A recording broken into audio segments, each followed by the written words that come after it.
Hello, this is Robert. I'm going to give you a little bit of information about the database analysis project.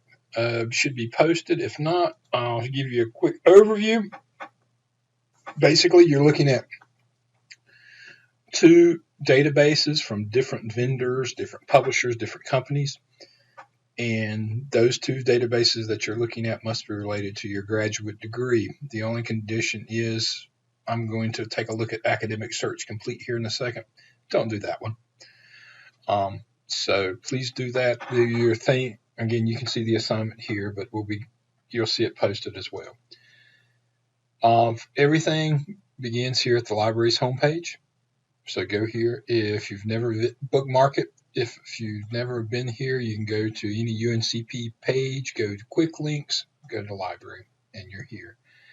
Now, to get to our databases, you can click Search Libraries Resources, and then scroll down and click on Databases by Subject, and then click your database. Another route you can go is click here on the Resources under Library, and then you can either click Databases or Electronic Resources. Both of those go to this page. Since most of you are in education, I'm going to go ahead and click on Education. All of our database subject pages are roughly set up like this. We have best bets that are in the yellow. Boy, am I getting a lot of messages today. And then we have other items. Now, probably for your purpose of databases, I want you to take a look up at these. Now, the good news is I can tell you right off the bat which one is in which family. If you click on a database title, it will open it up. And if you're off campus, this is where you'll log in with your Canvas ID and password, with your Brave Mail ID and password. This database is through ProQuest, education database. And this is probably the only one in this family on that page. So most of you will end up doing this one. The other database is under education. ERIC, it's in the EBSCO family. All the EBSCO databases will have this type coloration.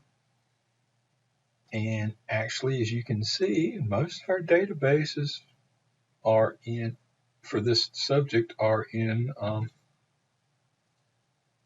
EBSCO. Now, we do have other psychology databases. I could probably put them up there as well, but Psych Info and Psych Article, again, they are with EBSCO. If you do not want to do one of these by EBSCO, again, you can look at the ProQuest does have a psychology database, so if you want to do something like that, you can do the psychology. Most of these databases here, you can click here and you see all the databases we get from this company. So you can do that. In ProQuest, it's change databases, and you get big listings for those. Now, what I'm going to do now is walk you through part of what I want you to do for the database analysis project. So I'm going to close out some of these windows. Yeah, no, I like a lot of windows open. And if I go back here to I'm going to click on Academic Search Ultimate. This is the one you can't use. Again, I'm asking you the company, the title. One of the major features you also need to do is always look for the help icon. Someone will say about this database, assistance, because in here you can get lots of information about searching. So you can scroll through these. So I ask you some questions related to these, actually. So especially searching in wildcards. So you can go through here and take a look at those. You got to know how it works to search a database. And you can see there's lots of files in here you could do. Most of these you will never need. But take a look at these, please. Now, let's see, what else did I ask you? I shot this video one time and I screwed it up. I'm asking you, from the database analysis, name of database, publisher, provider, types of publication. If I scroll down here, you will see publication type. This is why I'm at, and in 9 times out of 10, it will be different when you go into education, because chances are education and blog entries or country reports. But just check. Find the ones that are related, that you think are related to your academic discipline.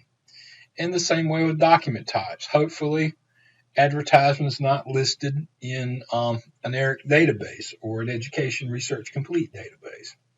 But you can see some of the document types listed. Go through and look at them. Be sure they are what you need. And take a look at any other special items you have. Now, sometimes when you have, excuse me again. Yep. Excuse me, I didn't mean to go there. Sometimes your databases will have terms up here. You may want to take a look at these, because this will look at images and more. Take a look at subject terms, especially, because they can help you instantly narrow down and focus in on certain things. I know in education, one term I keep hearing is this word, action research. You can tell I've done this search before because it pops up today. Okay, action research. Here is action research in all these, because ProQuest, Academic Search Ultimate is a broad database.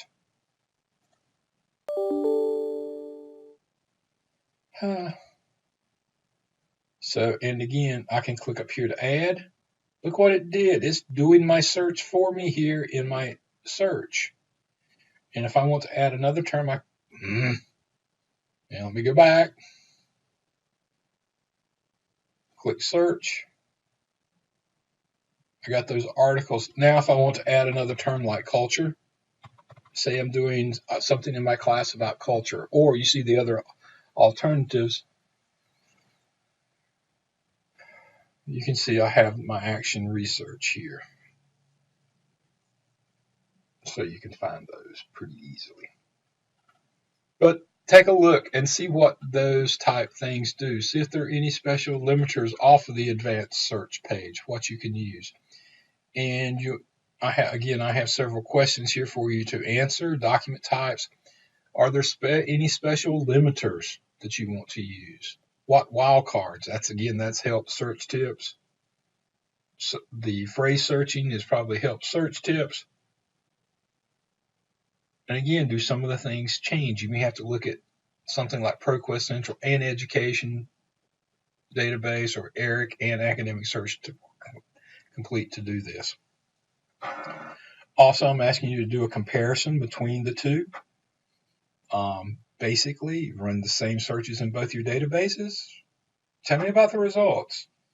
Tell me if one returned more results, if one returned more peer-reviewed results. And if your database allows you to limit by subject, okay, in what database was it easier to use? Why? Why was it harder in the other one? And if you were not allowed to limit by subject, how could you refine your search? Basically, how are the databases alike? How are they different? And are there some features you like in one database that was not found in the other? You can answer those. And in which database of the two you searched, excuse my typing, was easier easier to use? Why? And this final question: if you're a current teacher, are your subjects encouraged to use databases for research? Are you teaching this skill? Information literacy is a skill. That's what you're learning to do. Usually learning to search, learning to find, using to analyze, to evaluate information. And again, could that database be used by whomever? If you have any questions, give me a call. I hope you enjoyed this little video. I hope I'm not the only one that shows up on the screen, so we'll talk to you later. Bye.